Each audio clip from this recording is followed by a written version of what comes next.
KGF series Indian film making లో కొత్త ఒరవడిని తీసుకొచ్చింది. ప్రేక్షకులు బ్రహ్మరథం పట్టడంతో కేజీఎఫ్ అనుకరణలు, అనుసరణలు మొదలయ్యాయి.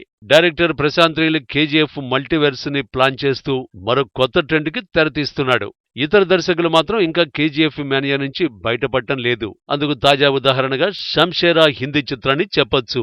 RRR, పుష్ప, కేజీఎఫ్ లాంటి దక్షిణాది చిత్రాల బాక్సాఫీసు ఉప్పెనను తట్టుకోలేక బాలీవుడ్ చిత్రాలు కుప్పకూలాయి. బాలీవుడ్ హీరో రణ్బీర్ కపూర్ దక్షిణాది చిత్రాల అనుకరణతో బ్రహ్మాస్త్రలో నటించాడు.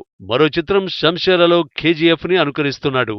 కేజీఎఫ్ విలన్ సంజయ్ దత్ షంషేరాలో కూడా అదే ధోరణిలో కనిపిస్తున్నాడు. దరోగా శుద్ధ్ సింగ్ అనే క్రూరుడిగా నటిస్తున్నాడు. కేజీఎఫ్ లో గనులలో పనిచేసే బానిసలుంటే షంషేరాలో దరోగా బానిసలున్నారు. కేజీఎఫ్ లో బానిసలకు విముక్తి కలిగించే ధీరునిగా రాఖీబాయ్ యష్ నటించగా, షంషేరాలో దరోగా బానిసలకు విముక్తి కలిగించే వీరునిగా రణ్బీర్ కపూర్ నటిస్తున్నాడు.